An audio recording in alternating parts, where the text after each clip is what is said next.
What is depression? Before the scientists gave it that sweet, juicy name, depression, it was simply called the spirit of heaviness. That gloomy feels that sets upon you when you are lost. When you feel like you have to weigh your options over and over again, and you contemplate what way is right or wrong. Scientists say that half of the world population before now used to suffer from depression. And it was perfectly natural. I'm wondering how. It's clear they've not met the Holy Spirit who gives you endless joy. How is depression natural? They went further to stun me by saying that blacks are the least immune to it. Probably because our skins are rich in melanin. I don't know. They say Nigerians, they are the worst hit, and I can agree. Social media, if you are not careful.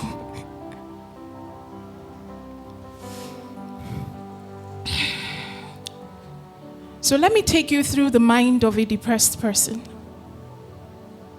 so you could gaze at someone who has suffered deeply. 1 year and counting. It started with a simple thought, one that I let sit too long in my headspace until it grew into something I could not control, something that puts me in the passenger seat and take control of the steering wheel. Lord, take control of this piece. 2 years and hopeless. I am no longer a stranger to the beat of the drum. I dance willingly, and everyone tells me it will pass. When I speak up, they think I am joking. Who are you? You are too strong to be weak.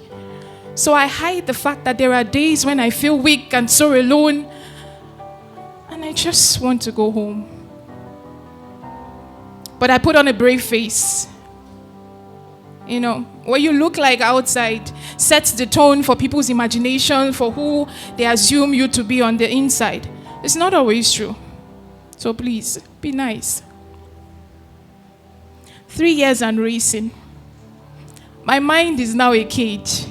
If you've heard me speak spoken words before, I have used this term, and by God's grace, I will use it no more. But I am the caged animal inside. The ringmaster comes with his whips and I dance, because strangely, I do not know that I have the right to determine whose drum beat I dance to.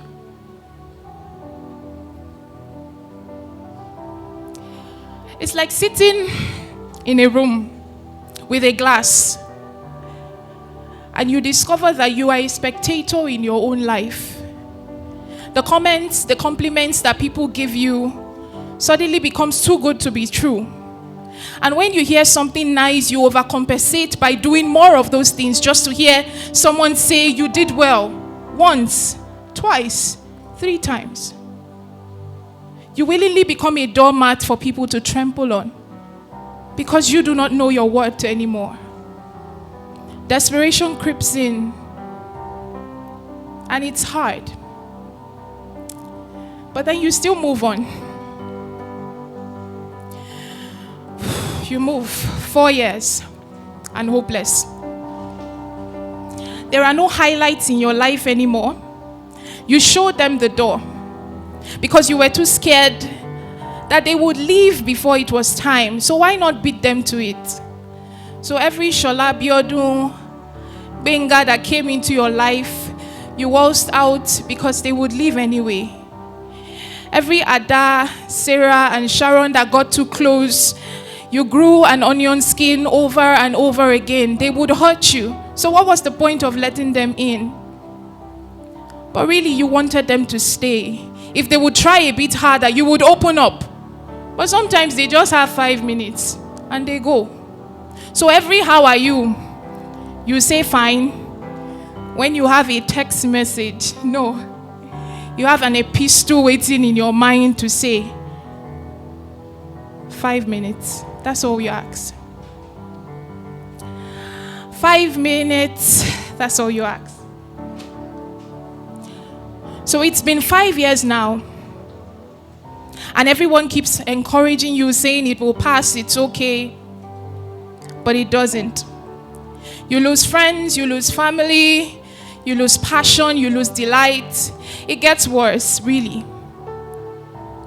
The doctors have no cure. Do we even have them in Nigeria? You think therapy, but then who gives the best therapy if not God? But I'd like to show you a man in the Bible that became my friend yesterday. His name is Abraham. And at the age that was deemed young, God told him one thing: leave your father's house. How? Go to the land I will show you. Where? There was no picture, no graph. There was no image, no phone to Google it and check the distance. But he rose and he went the extra mile with God. And yes, he suffered depression. It may not be written in the scriptures, but I know that when God says someone is a man of faith, you check. Because faith does not mean the absence of fear. Faith does not mean the absence of pain. Faith does not mean that it is so simple, it is so easy, that you are the best in the game. Faith is a lot more. And he watched his father die before getting there. He buried him on the way. This guy still kept going. No wonder he's recorded today as a patriarch of old. He shows the example. And he made mistakes. His life was not perfect. So anytime you feel led to criticize yourself for your wrongdoing, know that the devil comes to steal, to kill, and to destroy. Not just physical things, but your mind. He messed up. Gave us the other religion we have today. I don't have proof. But still God counted him worthy. How? And this guy carried his, is it cousin, nephew, brother? I don't know, lots. I will show you how to do it. How many of us have friends that we are willing to take under our care and groom and nurture, but then they turn behind our back and stab us with knives, daggers, and we feel like that is the end, not realizing that God has a plan intended for you. If only you would stay a little longer and not sink so deep. With God, it's not about perfection. It's about process. And that's something you won't hear outside. Even the greatest have their moments. I wish they would share with us so we would know that they are human too. But the Bible is full of examples of people who have been through hard times. And I like the fact that God is not partial. Even David had his moments. But still, God counted them worthy. So then how do you how do you overcome depression? Let's do yoga. I'm not flexible.